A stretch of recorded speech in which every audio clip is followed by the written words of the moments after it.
Behind the dazzling screen presence lay a woman whose reality was far more complex and painful.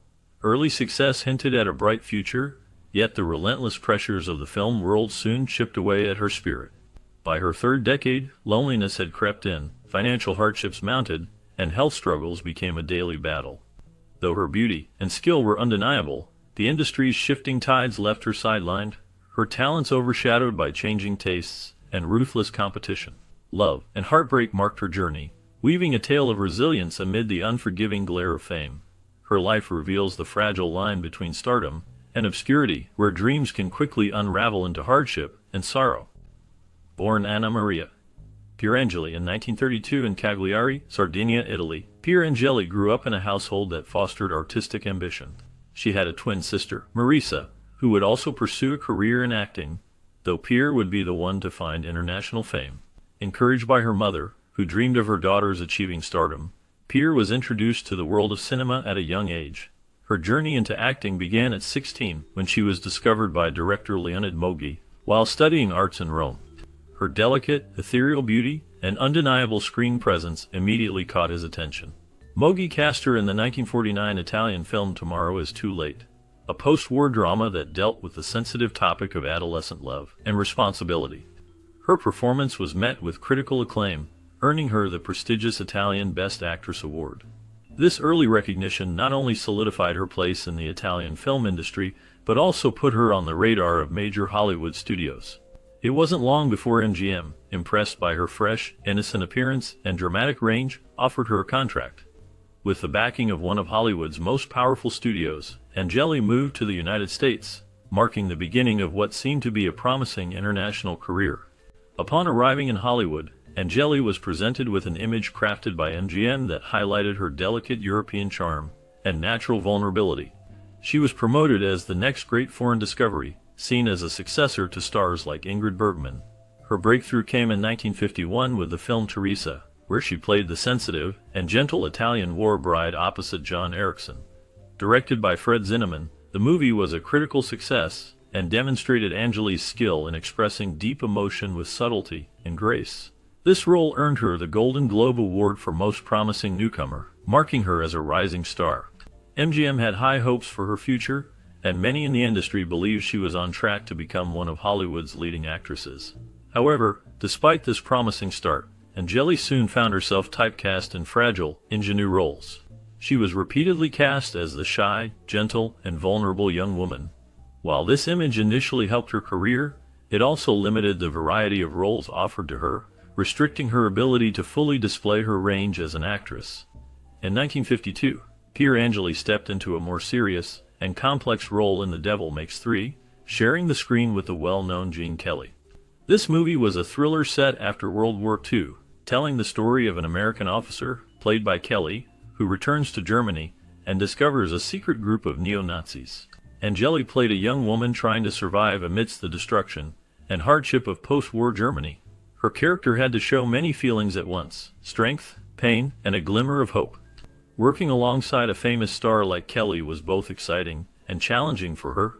Even though the film did not become very popular, Angela's acting was praised for being deep and emotional. This role showed that she could stand confidently next to some of Hollywood's best actors. However, while other European actresses like Sophia Loren and Gina Lollobrigida were landing roles that highlighted their glamour and charm, Angeli was often cast as a fragile and delicate figure. This unique image made her stand out on screen, but also limited the kinds of roles she was offered, keeping her from exploring a wider range of characters and opportunities in the film industry. In an effort to broaden her appeal, Pier Angeli took on the role of Euphemia in the 1953 musical Sombrero.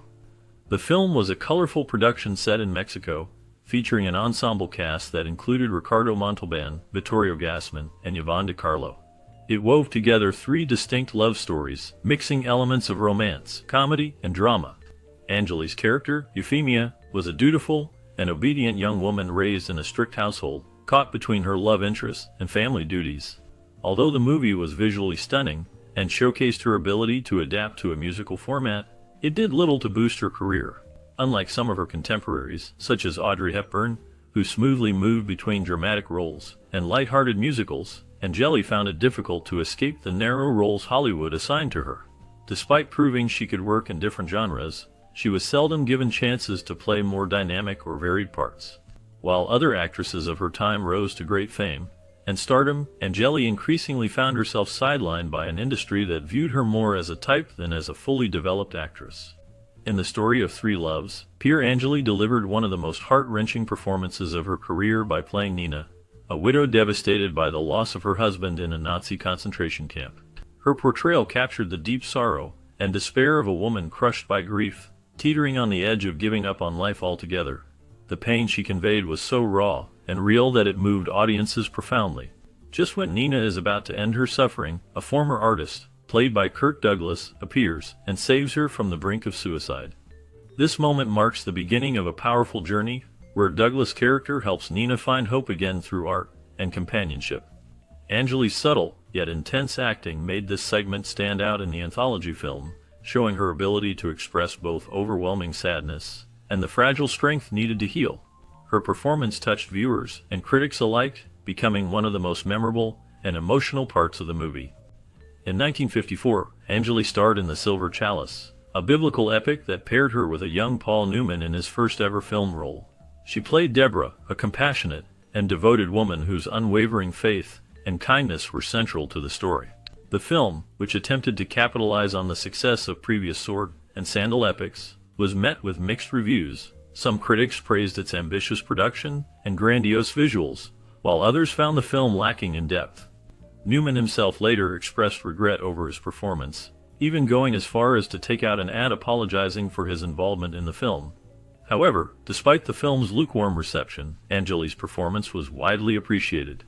Many fans considered it one of her most enchanting roles, as she brought a quiet strength and dignity to Deborah. Unlike some of her earlier characters, who were often depicted as frail and fragile, Deborah was a woman of great moral fortitude, allowing Angeli to showcase a more layered and complex side of her talent.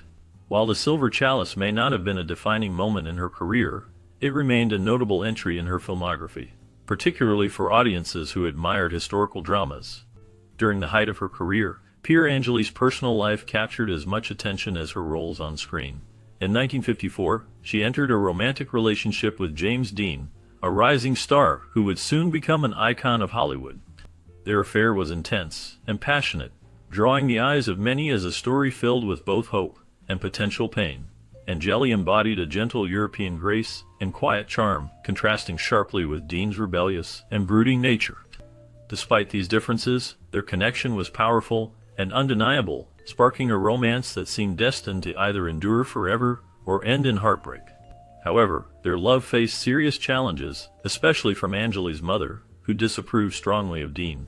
She saw him as too wild and unpredictable for her daughter, and hoped Angeli would choose a more stable and conventional partner.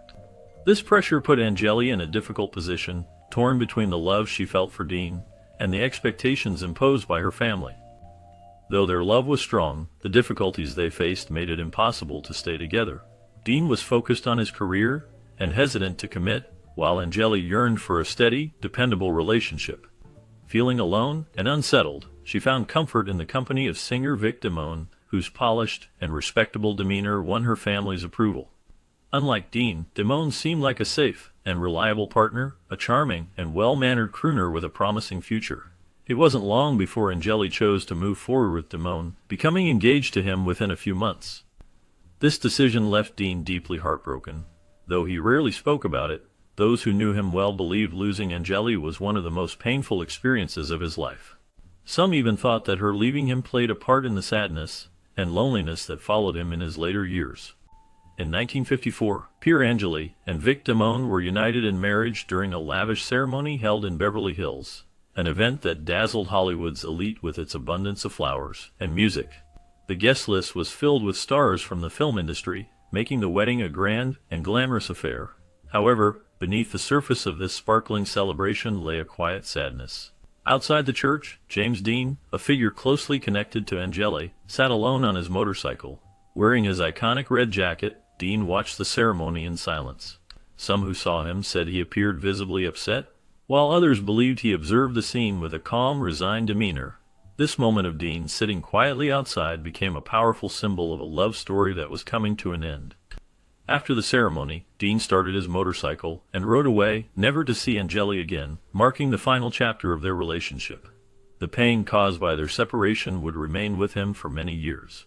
Despite the fairy-tale wedding and the glamorous image they projected, Pier and Angeli's marriage to Vic Damone was anything but harmonious. Their relationship, already fragile from the start, became increasingly strained due to financial pressures, career conflicts, and personal differences. Though both were rising stars, they struggled to maintain stability in their marriage, with frequent arguments reportedly stemming from Damone's controlling nature and Angeli's emotional vulnerability. In 1955, the couple welcomed their only child, Perry Damone, bringing a momentary sense of joy into Angeli's life. Becoming a mother gave her a new sense of purpose, but it also added to her anxieties. She had grown up in an environment where family expectations dictated personal choices, and now she found herself trapped in a marriage that no longer brought her happiness. By 1958, the marriage had completely unraveled. Their divorce was bitter and widely publicized, with custody battles over their son adding to the turmoil. Feeling emotionally exhausted and disillusioned with Hollywood, Angeli decided to take a step back from the limelight. She retreated from the industry for a brief period, attempting to recover from the emotional damage caused by her failed marriage. Though she had taken time away from acting to recover, Angeli soon found herself drawn back to the silver screen by the late 1950s. However, her career path had shifted significantly from the early days when she was hailed as Hollywood's promising young star. Now, the industry was changing rapidly, and she faced stiff competition from a new generation of actresses eager to claim the spotlight. Her return was marked by her role in The Vintage, a romantic drama set against a beautiful European backdrop that explored themes of forbidden love. While critics appreciated her performance, the film did not restore her status as a top leading lady.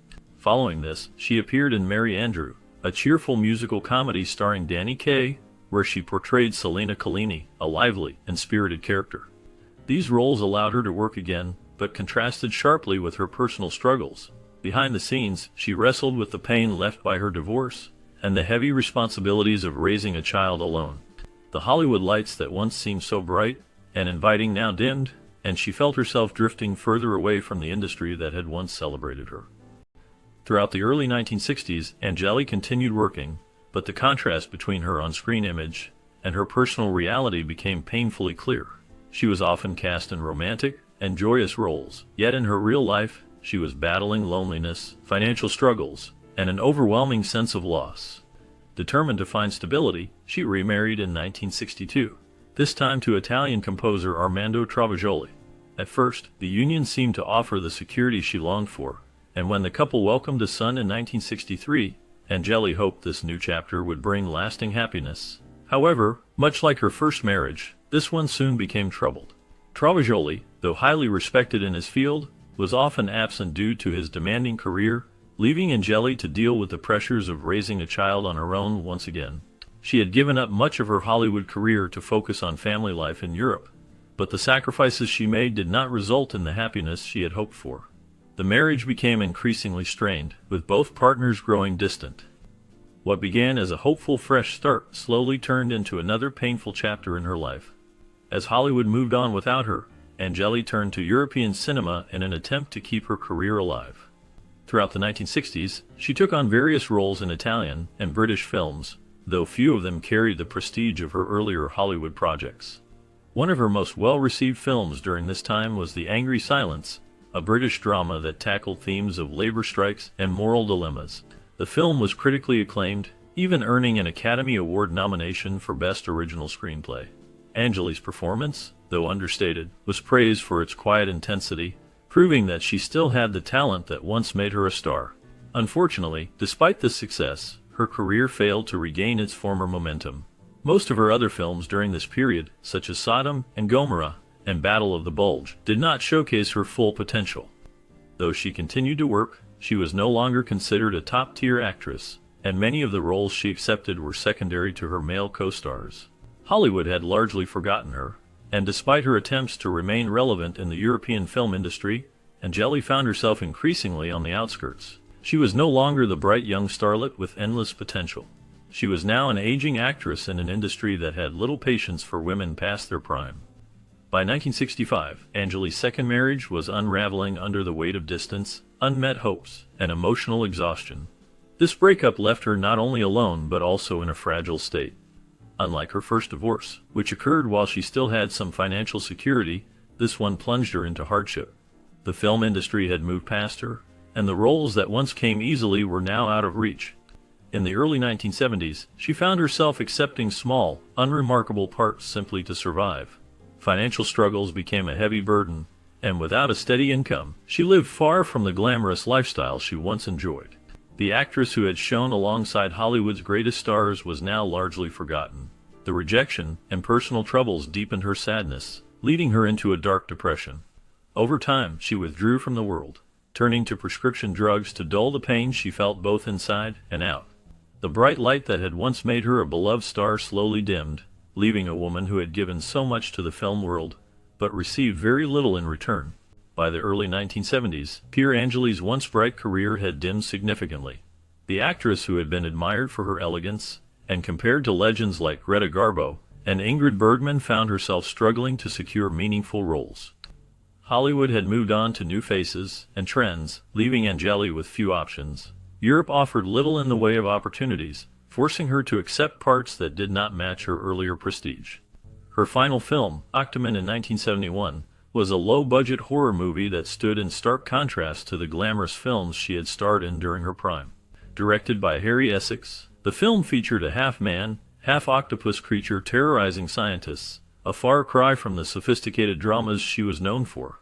Despite her professionalism in the role, the movie was widely mocked for its poor special effects and weak story. Critics labeled it one of the worst horror films of that decade, making it a humiliating project for Angeli. Behind the scenes, she faced personal challenges that weighed heavily on her. Years of failed relationships and financial troubles compounded the pain of being rejected by the industry she loved.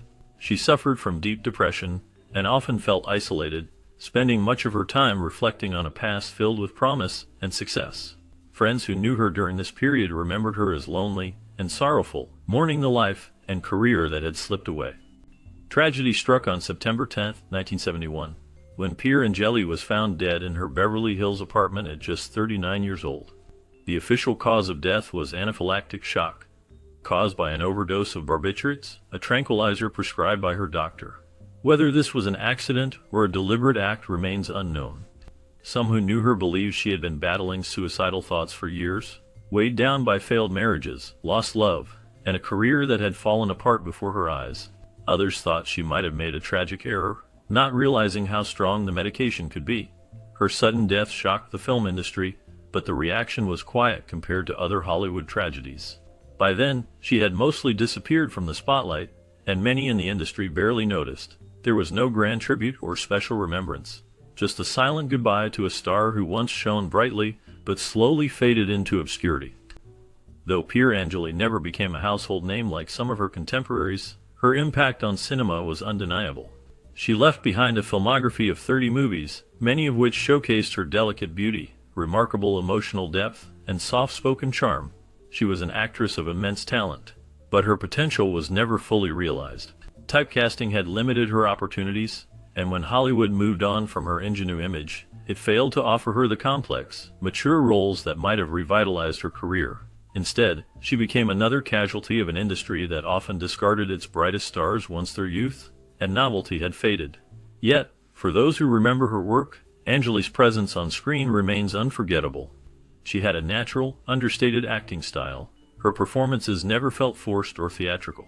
Whether portraying the gentle Teresa in Teresa, the resilient widow in The Story of Three Loves, or the loyal Deborah in The Silver Chalice, she brought authenticity and warmth to every role she played. Unlike her contemporaries, Pier Angeli stood out with a unique charm that was different from the bold sensuality of Sophia Loren or the fiery confidence of Gina Lollobrigida. Angeli had an unassuming girl-next-door quality that made her relatable to audiences. Her soft-spoken demeanor and delicate features allowed her to express emotions in a way that felt natural and deeply personal. While she may not have reached the same heights of fame as some of her Italian counterparts, her influence in Hollywood remained significant. She opened doors for European actresses, showing that leading ladies did not always have to be grand or dramatic. Instead, some could win over audiences with quiet grace and vulnerability. However, Her story also serves as a cautionary tale about the fleeting nature of fame. The Hollywood industry is known for building up stars only to forget them just as quickly. Angeli's tragic downfall highlights the unforgiving nature of this world, especially for women, reminding us of the challenges they face in maintaining their place in the spotlight. Ultimately, Pier Angeli's story is a powerful reminder of the hidden struggles behind the glamour of Hollywood. Her early rise showcased undeniable talent and beauty, yet the harsh realities of the industry slowly wore her down. Financial troubles and health issues added to the weight of loneliness she carried, while shifting trends left her talents less recognized. Despite the heartbreak she experienced in love and life, her resilience shines through, illustrating the delicate balance between fame and hardship.